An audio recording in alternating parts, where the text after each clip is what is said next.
What is up, guys? In case you don't know me, my name is Caleb and I make videos for a living, some on my YouTube channel, others for freelance clients that I take on as a videographer. But needless to say, I make a lot of videos, but this is going to be by far the hardest one that I have ever made because, as the title indicated, I was sexually assaulted.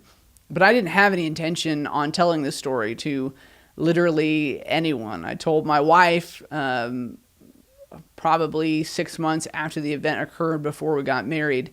But other than that, I had no intentions on sharing this with anyone until an interaction with a very hostile person on the left in the comment section of one of my ads. We'll get into that. And I shared the story with her. So that makes a whopping 2 people that I've told this to, but now obviously the whole world is going to know. So I want to first apologize for the weird jump cuts that'll probably be in this, the long pauses that I take. I just want to make sure that I keep my composure, but also I am saying things the way that I mean them to be said. And if I say something stupid, hopefully you guys will give me some grace. So this all, as far as my assault, this all unfolded my sophomore year in college, and I'll get to the story. But you might be wondering why I'm having this conversation now. Why am I making this video now? And really, it boils down to 3 certain things, in the fact that I was really disappointed with how the nation as a whole handled this Brett Kavanaugh confirmation process. The way that people on both sides were treating each other was just disgusting to me.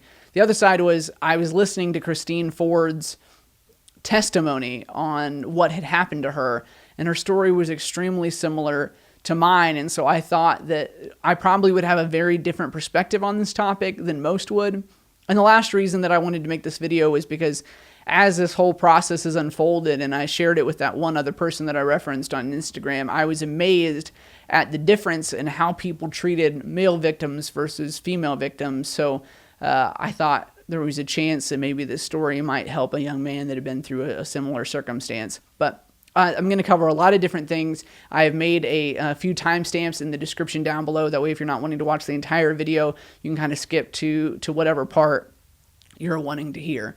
So let's start with the why I decided to make this video, specifically the Kavanaugh hearing. So to give a little background in case you weren't following along, or if you're watching this a few years out and this is no longer current news, recently Brett Kavanaugh was voted on whether he was going to be on the Supreme Court or not. But during the confirmation hearings, a woman by the name of Christine Ford came forward and made allegations that while they were in high school, Brett and a friend had lured her into a bedroom during a party, tried to take off of her clothes by force. When she tried to protest this, supposedly Brett covered her mouth and grinded against her. No actual rape occurred. She was able to get away.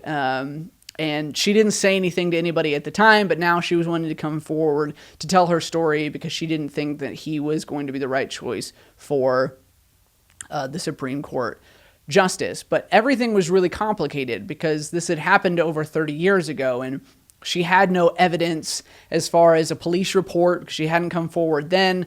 The eyewitnesses that she had given for the investigation all said that they didn't remember any party, that they weren't able to confirm her story in any way. There was a lot of details that were hazy for her, such as the year it happened, the house it happened in, how she got there, how she got home, some pretty important chunks. And so people instantly polarized, just opposite ends with a lot of strong emotions. And eventually the FBI did an investigation and they weren't able to find anything to corroborate her story. So Brett Kavanaugh was confirmed.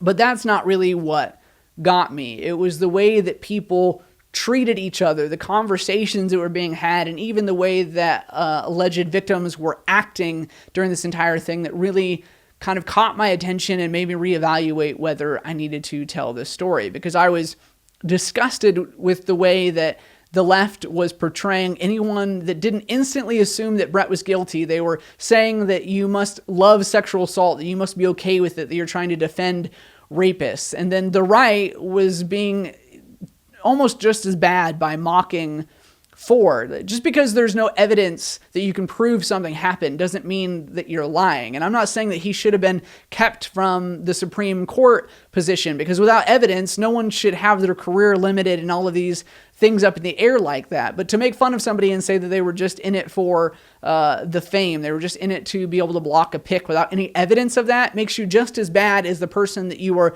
saying that other person is by making allegations that aren't true. And it made me really, really sad. And I was torn with whether to talk about this in general. But I realized quickly that the left, while the right was being really insensitive, the left was taking victims of sexual assault and using them as hammers to beat down any conservative that dared stand up for or expect a certain level of evidence in this case.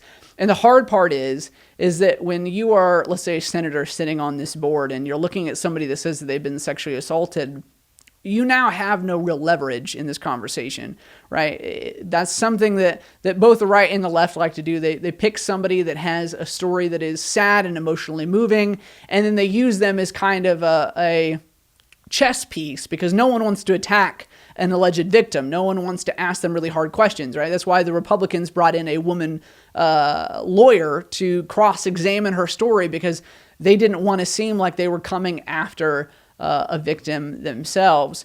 And so I thought, okay, maybe somebody giving a different perspective while also being a victim of sexual assault might be beneficial to the conversation. So let's go ahead and jump into my story, and then maybe you'll be able to better understand what I mean of my story being very similar to what Ford claimed that she went through, and how my perspective would be different than most. So while I was a sophomore in college, I was working a full-time job while going to school full-time. And then I was also a youth pastor. They were paying me like $100 a week as a youth pastor. It was impossible to live on, let alone save up for. And I was getting married soon. And so I wanted to buy my wife a really nice ring, and I wanted to give her a good wedding and all of these things. And so I began to brainstorm on what I could do to make some extra money. And so I took an ad out on Craigslist saying that I cleaned houses or mowed lawns, those kinds of things, to be able to make some extra cash. And it worked out really well. Did a lot of lawns, did a lot of cleaning of gutters and all of these things, and made quite a bit of extra cash. And then one day I got an email from a guy that said, hey, I need my house cleaned. I said, great, awesome. Do it all the time. I'll be here at the state, whatever. And I got there, and to give you a little bit of context about me, not that I'm that different than I was then, but my sophomore year in college, I was probably 5'7", 5'8", dripping wet, a whopping like 120 pounds. Even now I'm only 140, how many years later? So I was a little dude. You could have picked me up and tossed me. But I opened the door, and it was a very large guy, probably 6'3", almost 300 pounds. I mean, a big, stout, Samoan, Hispanic-looking dude, right? Like a linebacker. And I didn't think anything about it, and, okay, it's the big dude, whatever. And so I walk in, and he's like, okay, we got some different things that I need cleaned. I have family coming, or whatever his excuse was. And he's like, but I'm going to have you start in the back bedroom. I need you to clean the bathrooms and all of these things. So he leads me back to the back bedroom. And so then he says, okay, well, you'll clean here, but first we need the bed made. And so I didn't think anything about it. It didn't seem like he wasn't acting weird or suspicious or anything that I think when you're viewing those things afterwards, you think, well, how did I miss the signs or whatever?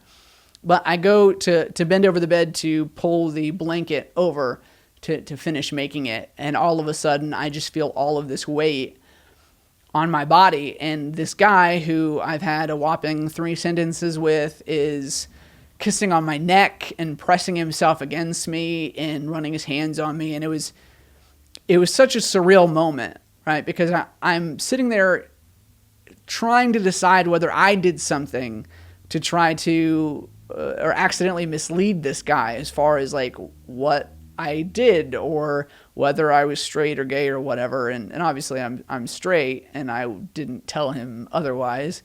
And And so I'm laying there under the weight of this guy. And obviously this was the only time I've been in this situation. And I'm thinking, wow, this is a big dude. I don't know how I'm going to get him off of me. But I thought, okay, well, maybe he just thinks that I'm gay and he's making a move on me, whatever. Still wouldn't have been appropriate, but at least I'm kind of like, okay, maybe he thinks that this is a consensual thing, right? And so I say to him, hey, listen, I'm about to get married. I'm straight, not into dudes, all of these things. He didn't respond, didn't seem to care. And he starts trying to take off my pants while keeping me pinned against the bed. I'm trying to get up and force him off of me. He's keeping me down, starts trying to unzip my pants and pull them off. And again, it seemed like an eternity. I'm sitting there thinking to myself, okay, obviously this guy isn't going to stop because I've told him that I'm not interested, that I'm not into guys, all of these things, and he's continuing. And so I'm having to debate with myself, okay, if I turn over and I can get on my back and I can punch him as hard as I possibly can in the throat or get him in the eyes or whatever it is, do I think I can get him off of me? Do I think that I can affect him enough? Because obviously your range of motion is drastically diminished when somebody of that size is on top of you and trying to keep you down. And then the scary thoughts start running through your head of, I'm in this house by myself. I obviously didn't tell any of my friends where I was because I was going to clean a house. Like I didn't feel like I needed to give them a GPS location and say, if I don't come back in an hour, come get me. And so your brain starts asking questions like, well, if I make this guy too mad, like if I try to do something violent to get him to stop and I don't succeed in that, will this rape become a murder, right? And obviously, that sounds so dramatic, me saying it out loud, but that's just how your brain works. And so I'm trying to decide, what to do in this moment. So at this point, I had realized that me trying to push off was not gonna happen. I was trying to give him elbows to the ribs, couldn't even reach him because he was such a heavy set guy. And I thought, okay, well maybe I can reason with him. If I can't fight him, if I can't get him off of me, maybe I can convince him that this is a bad idea. And that's what I tried. I said, this is a small conservative Christian town. There's like 3 Bible colleges where I was at. How do you think this town is going to respond when they find out that you raped some young Bible college student? They're going to hang you. There's no way that you're getting out of this without 20 years or whatever. And I start kind of walking him through the logical thought process of, do you really want to ruin your life for this? Is this worth what is going to happen to you afterwards? And in my head, I'm just thinking, I hope that this doesn't convince him inadvertently that he needs to like lock me up or kill me or whatever else. And it was kind of surreal because he had successfully gotten my pants down. My boxers were still on, but he had gotten my pants down and his pants down. And it was kind of like this moment where I realized, like, if this didn't work, it was done. Like, there wasn't anything I was going to be able to do. And I told him, I said, what do you think's going to happen to you? And all of a sudden, he, like, stands up, pulls up his pants, buttons it, walks into the bathroom and closes the door. And obviously, I immediately ran as fast as I could.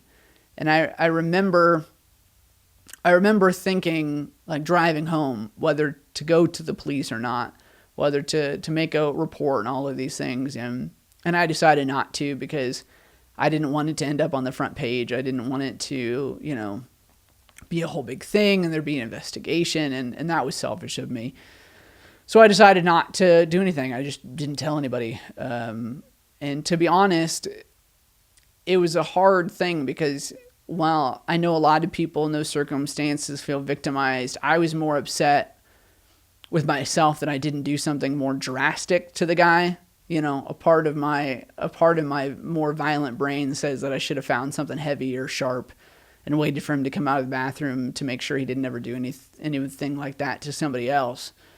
And so that was kind of like my overwhelming thought. It was like, I should have done something to him. If I wasn't willing to go to the cops, I had some level of responsibility to hurt him to make sure he thought twice about it the next time.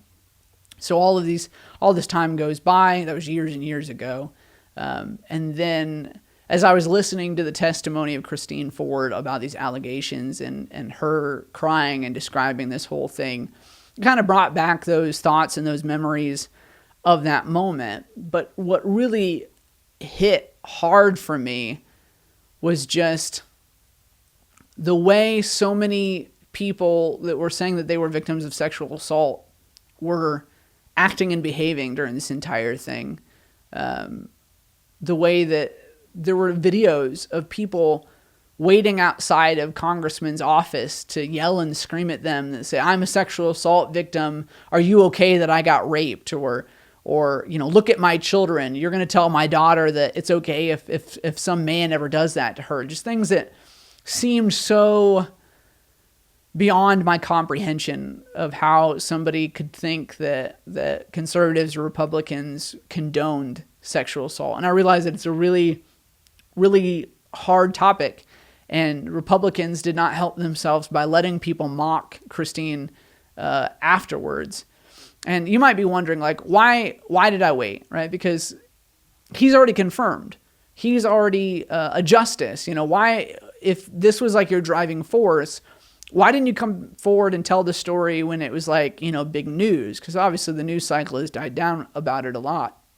But that was the reason, was that I didn't want this to seem like, in the same way that the left has been using sexual assault victims to prove why he shouldn't be in office or he shouldn't be a Supreme Court justice. I didn't want my video to be used by or viewed by people as basically the rights equivalent, right? Where I would come out as a conservative and say, well, I think that the court proceedings, while they were ridiculous and over the top and people were not compassionate, I don't think you can stop a man from taking a job when there is no evidence. We don't know who's telling the truth. We don't know if Christine is lying. We don't know if Brett is lying. There's no evidence in any direction, and you have to assume that somebody's innocent until they've been proven guilty. And I didn't want somebody to think that I was using my status as a victim to try to further a political agenda, because that's not what I want. I want a conversation about being a quote-unquote victim. And that's why I almost felt like I didn't have the right to make this video, because I don't even feel like a victim. If you ask me, are you a victim of sexual assault? Intellectually, I understand, yeah, I was nearly raped by some guy twice my size. That qualifies. But the other side of my brain is no, I'm not a victim of that. That was a moment in my life that was something that I will never forget, and I wish I didn't have to go through, and I hope no one ever does have to go through that themselves. But I'm not a victim.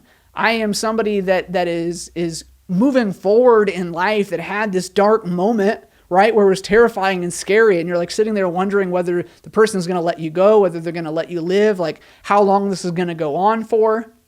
Right? So I understand where people are coming from. I'm not trying to be insensitive to people that have gone through these difficult moments, but at the same time, when it is a very serious thing when you, as a victim of sexual assault, use that as a way to get something politically. And I'm not just talking about the left, I'm talking about the right. That's why I waited on this video, is because I am so against people using this heartbreaking and dark moment of their life to come in and try to demonize someone else, or to come in and say that they are an expert on something so much larger than the experience that they had. In the same way, so many of the Parkland kids that had been through that school shooting, and then coming and being able to, trying to say that because they had been through a school shooting that they were basically an expert in gun control or gun regulation or whatever it is. It's just because I went through this moment doesn't mean that I have some level of expertise on a larger political situation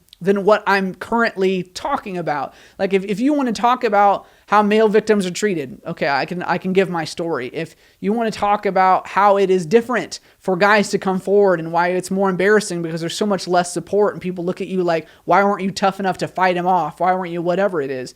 I can talk about those things in the context of my own experience. But if you asked me, is there a rape culture? If you asked me, are people okay with rape and sexual assault? And asking me larger questions about cultural issues, I can give my opinion, but to act as if my opinion is somehow more valid or more weighted because I've gone through something traumatic, not only is intellectually disingenuous, but it doesn't help people in my situation, right? When you help people reinforce the idea that they are victims, that is their label in life, that is their power, right? And I think that kind of is what it boils down to, is that we are teaching people that through their traumatic experience, they wield power. And that is dangerous, because people need to be heard. People need to be prosecuted for doing things that aren't right. There needs to be accountability. We can't pretend like these things aren't going on because somebody is in a powerful position. And I'm not saying that Brett is guilty. I have no idea. But what I am saying is, when you teach somebody that their most powerful position is the victim position, that when they are most heard is when they can one up the last person that told their story, you are furthering an idea that is incredibly dangerous. We want to teach people to be strong and independent and get help and work through things and not dwell on these difficult and dark and scary moments in their life. That's not where they should find their identity. That's not where they should find their power. They need to find it in places that is not that, because what you do is you end up with communities of people that are just perpetuating their own victimization, right? And then when people come along and say, oh, I can give you a platform to push that harder. I can give you a microphone to yell that into. I can give you a TV camera to talk, that is a moment where you are taking something that should have never happened and then doubling down on that heartache, doubling down on those negative thought processes that feed into it. Because when you show somebody that the times they are going to get the most interest, the times when they are going to get the most attention, the times that they're going to have their voice heard most is when they can be the bigger victim than somebody else, is how you get this intersectionality, how you get these, oh, well, I'm gay. Oh, well, you're gay. I'm black and gay. Oh, and all of these people that view themselves as victim groups then have to kind of do this victim Olympics thing that constantly is going on. And I was hoping that in my story, I might be able to speak some common sense into the culture, speak some common sense into the world. And I hope if you are watching this and you are a victim of sexual assault, please hear me. I'm not trying to come down on you. I hope that you get the love and the support and the help that you need. Talk to a professional, process through everything that you are feeling. But at the same time, please understand that your story, you can't allow the pain of your experience to then be transferred on everyone around you, right? If I, as a victim, walked out and assumed that every single man that was larger than me was looking at me in a predatory sense, my life would have never been the same, right? Or if I took it a step farther and I assigned that predatory mindset to every Hispanic or Samoan looking guy, like, there's just so many things that you have to guard yourself against. And I think it is not the victim's fault the culture is doing this to them. It's culture's fault. But I think that we don't realize that we're doing more damage than we are good by perpetuating this cycle. And I would say that we have to get away from a victim culture in general, because you aren't helping anyone by furthering this agenda. I understand that it gets votes both on the right and on the left. When you can give a heartbreaking story, when you can give an emotional pull, there is going to be more people that over-index and over-identify with that. But that can't be the thing that moves us as a voting populace. That can't be the thing that moves us in what it means to live out democracy, to live out this republic that we live in, and really try to make a difference in the world. And the last thing that I would say is to any male victims of sexual assault, please do not be afraid to come forward. I realize that it is less popular. One of the things that I touched on in the beginning was how men are treated differently. I'll share this last story and then I'll be done. The woman that I was referencing that I had told my story to in the comment section, I had been running an ad on a Christian meme page, and this woman looked at my ad, looked through my posts, saw that I had made a quick post when Kavanaugh was confirmed. And then she commented on the ad and said, for anyone else that would like to unfollow this guy, he supports Kavanaugh. And so I tried to have a conversation with her. I love to have a conversation with people that I disagree with. And as I was trying to have this conversation, it ended up very quickly at, well, you support sexual assault. You're okay with that. And that got under my skin for obvious reasons. And so I then shared my story. Other than my wife, this was the only other time I'd ever told anybody this. And she responded by saying, so sorry that I assumed, but I didn't need all that word vomit, is what she said, word vomit. And you're still a disgusting person. Okay. Not that was all that shocking. I've had a lot of really terrible interactions with people. But what amazed me was that ad had thousands, I think 4,000 or 5,000 likes. I mean, it had been viewed probably 10,000 times with 5,000 likes, something like that. And no one commented that she was out of line. People went and liked some of her comments, but nobody said, hey, like when somebody shares their story, why in the world would you say, oh, this is word vomit, I didn't need to post this long, you're still a disgusting person?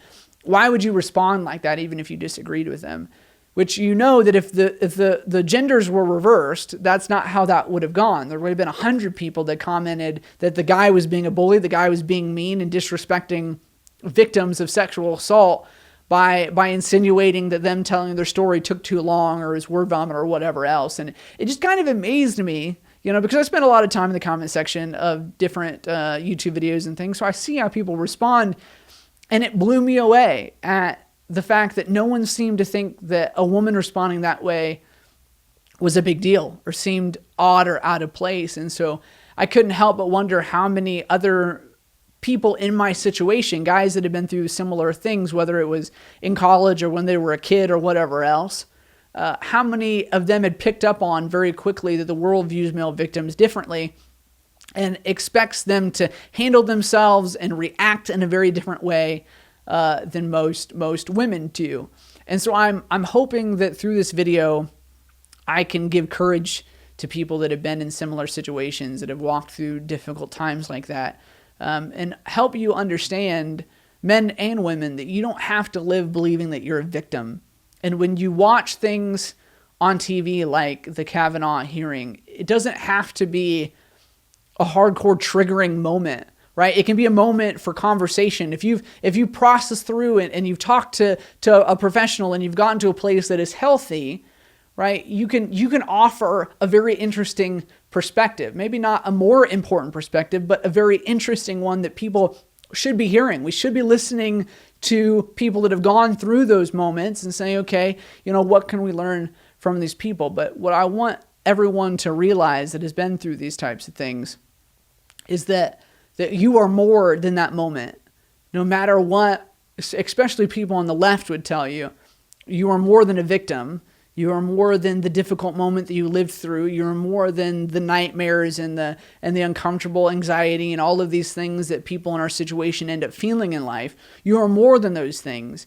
And not to get real preachy, but if you don't have a personal faith in Jesus, if you have never tried to read about what Scripture and the Bible says about you, how you are beautifully and wonderfully made, how God delights in you, I would encourage you to find a local church, find a place where you can plug in, and find people that are going to love you and support you and walk you through that. But at the same time, find people in a community that are going to keep you accountable to not view yourself like that, not allow you to define yourself based on a moment in your past. And the last thing I'll say is understand that Jesus can take a moment in your life like that and turn it into an incredible story of redemption. The same way that I am sharing my story, as difficult as it is, although I realize that I probably don't present the same way a lot of other people do when they're sharing a vulnerable story.